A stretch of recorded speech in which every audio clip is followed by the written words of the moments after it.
G'day, ZiggyD here, and welcome back to my Dungeon Master Vlog. I think this is like the 4th or the 5th episode that I've done. And in this particular Vlog, I actually just want to take a step back from recounting the story that's happened and the things I've learned from that, to just talk about NPC party member generation and like a few of the topics that I've learned surrounding that. So the very first thing I wanted to open up with saying was that you can't predict what your players are going to do. That's like the #1 rule of DMing. So when you go to make an NPC party member for your, for your player character, say you're doing like I'm doing and you're dungeon mastering just for one player, you know that you need to give them, access to some NPC party members or the potential access to some NPC party members. However, you cannot predict whether they'll actually be interested at all in that NPC you create, whether they'll take them on board as their party member, or whether they'll decide to rob and kill them instead. So you cannot predict that, so don't put hours and hours into creating your NPCs basically, because that's a recipe for disaster. You're guaranteed to be let down if you do that, and that's pretty much the case with all DM content, I think. Sometimes you can try and push your characters towards, try and push your players towards, a particular dungeon or a particular NPC, but in the end, it's up to them, and it should be up to them. If you're being a good dungeon master, you should give them the freedom to not even interact with that person if they don't want to.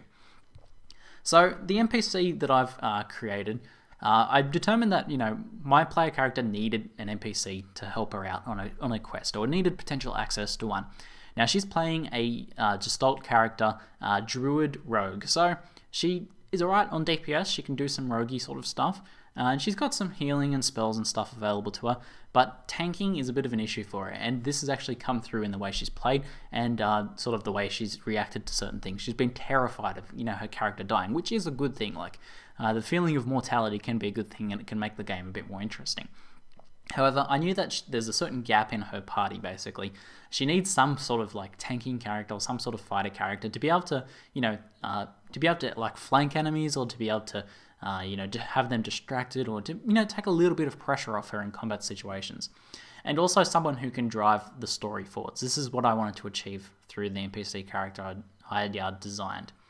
So I guess the first thing to do then is to, pick what your party actually needs, what your player characters need, and then to have a few potential ideas in mind, and then give them some opportunities to meet that. So I created this character named Orin, which is based in terms of looks and a little bit of backstory on the character from Final Fantasy X. Keeping with the theme of my universe, I thought he suits very well, because I kind of like that he's a his style of design of character, like the way he looks and everything, is a lot like Ronin Samurai. So he's like a masterless bodyguard style dude, and I thought that would be perfect. And he's a pretty compelling sort of guy as well.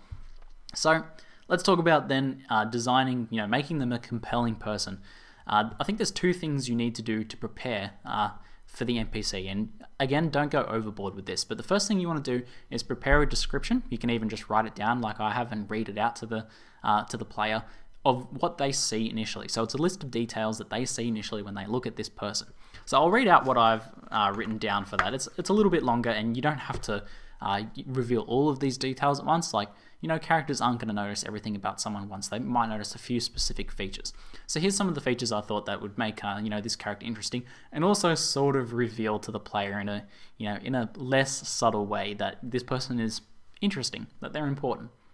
So I'll just read out my description I've written down. He has black and grey streaked hair. He's a half-elf. He's middle-aged.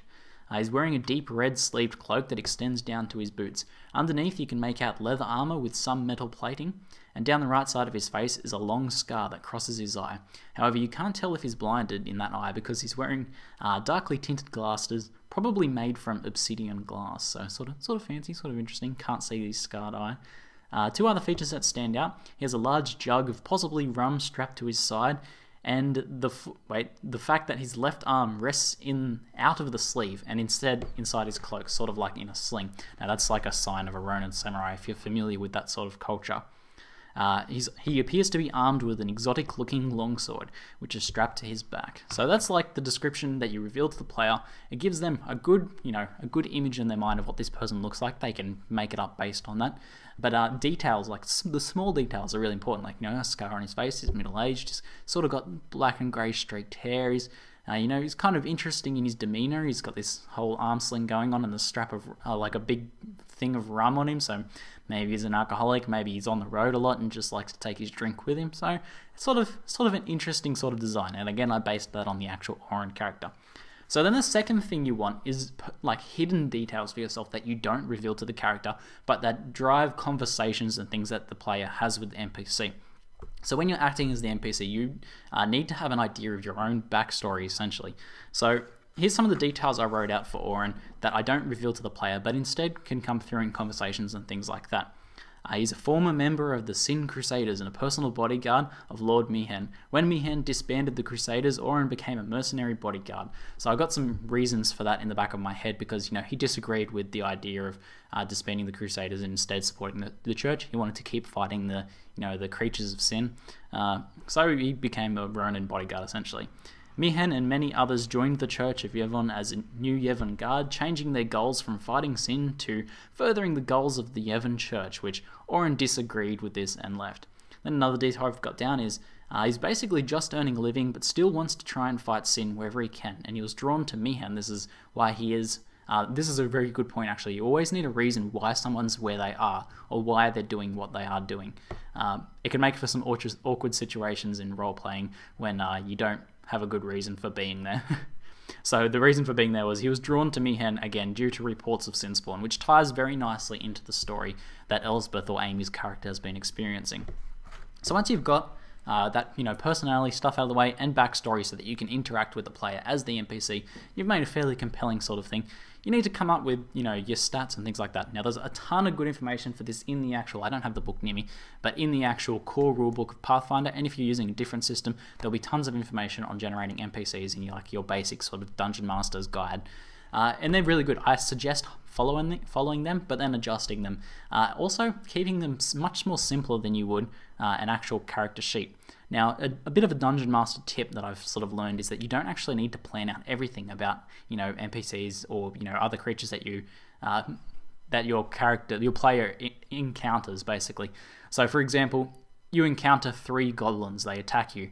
You don't even need to know their HP until that actually comes into play. So when your player first attacks, you can prepare this in advance, but you know, you don't want to prepare too much stuff in advance in case it never even comes to fruition. So if your player attacks, you can, like in the background, roll their HP when they first do that attack, and then you can subtract from that total whatever damage they did. So you can do a lot of this stuff on the fly. However, since I was fairly sure that Oren would be a character that would be interacted with in some substantial way, I planned out a bit, and I used the basic hero class NPC set up for a warrior. So he's a warrior.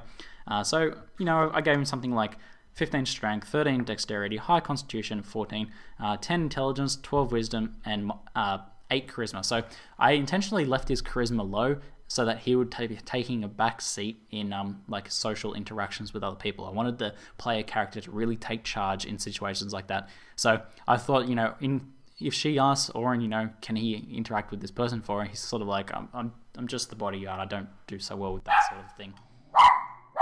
And then Tychus having a good old bark. Alright, Tychus shenanigans are over.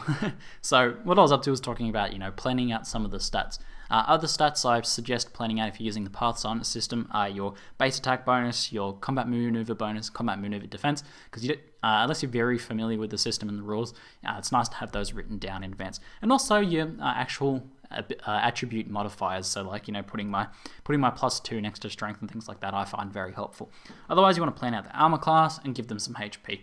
I suggest if it's, you know, you're creating an NPC party member, giving them max first level HP and then just rolling hit dice for subsequent levels after that. So I created him level 2 to match up, you know, to be of a similar level to Elsbeth, Amy's character. The next thing you want to do is just have an idea of their saves and, you know, have those fit in with the rolls, and you can work out all that stuff. But again, you don't need to do that stuff until the actual moment where it's you know, where it's relevant. So you could write down your fortitude, will, and reflex saves, but then you don't actually really need to do that until your character, your NPC, actually has to use them. So you know, your player character sends your NPC forwards to search for traps and he springs a trap, then maybe it's a good idea to work out their reflex save and things like that. So the final things I suggest are planning out for your NPC characters is to NPC characters, is like a repetition there, non-player characters, is to give them some sort of unique trait or ability or style of approaching combat. So based on his rum bottle on the side of his, on his hip there, I decided to give him an ability I crafted where he can take a swig of his rum, and you can work that out, these things based on actual rules in the game, or you can just make them up yourself. I just made it up myself. When he takes a swig of his rum, he gets extra strength and reduced constitution for an hour or something like that, and he can occasionally he'll do that at the start of combat, and that just adds a bit of flavor. Other than that, I suggest actually using actual feats from the game, but only giving them a limited selection of them. If you were actually planning out a player character, you would have like a fairly large list of feats by a certain level, and you would actually take these feats according to certain things. But when designing NPCs, I think you can take a bit of liberty as a dungeon master, still trying to keep it balanced, but giving them feats that just make sense to the character. So I gave Oren some feats. I gave him a basic power attack, and then at level 4 I've decided that he can either take Cleave or Sunder, and that he might actually interact with the player character about whether he should focus his training on either one of those things. So that can be an interesting little interaction and can add some strategic depth to combat for the player character. And then again at level 8 he can either take Greater Cleave or Greater Sunder depending on the earlier choice. So I think that adds a bit of extra strategic layering, keeps your character as simple as possible. For example, everything about this character is on this sheet of paper here, and a lot of this could have just been committed to memory. There's only really half a page there of actual information about the character. So anyway, hopefully you guys find this helpful. I think in the next video I'll go back to recounting the journeys. We've played another session that I haven't talked about yet, so I'll probably cover that.